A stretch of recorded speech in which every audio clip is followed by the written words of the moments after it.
क्या आपने कभी सोचा है कि भगवान स्वयं आकर किसी भक्त से कहें, जो चाहे मांग ले, और भक्त ऐसा वरदान मांग ले कि स्वयं भगवान भी मुस्कुरा उठें? आज की कथा है एक अंधी, गरीब बुढ़िया की, जिसकी सच्ची भक्ति ने भगवान गणेश को भी कहने पर मजबूर कर दिया, बुढ़िया माँ, तूने तो हमें ठग लिया।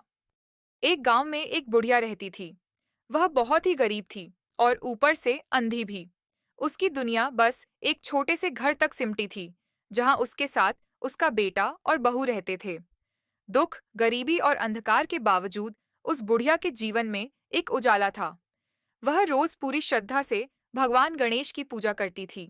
टूटी हुई मूर्ति, साधारण फूल और कांपते हाथों से किया गया सच्चा प्रणाम। एक दिन उसकी भक्ति से प्रसन्न होकर भगवान गणेश स्वयं प्रकट हुए। गंभीर और करुण स्वर में बोले, बुढ़िया माँ, तू जो चाहे सो मांग ले। बुढ़िया घबरा गई और हाथ जोड़कर बोली, प्रभु, मुझसे तो मांगना नहीं आता, कैसे और क्या मांगूं? गणेश जी मुस्कुराए, अपने बेटे और बहू से पूछ लें।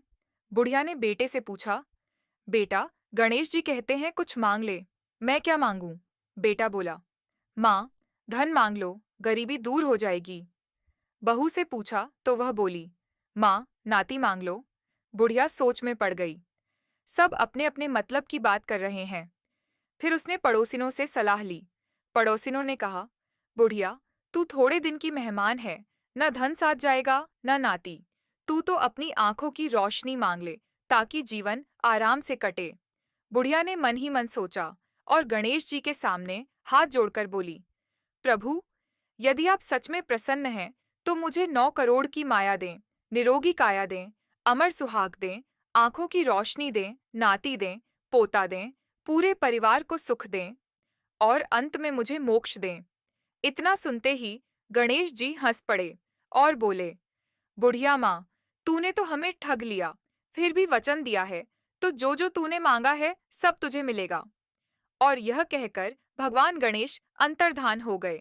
कुछ समय बाद बुढ़िया की आंखों की रोशनी लौट आई, घर में धन आया, परिवार सुखी हुआ, नाती पोते खेले और जीवन आनंद से भर गया।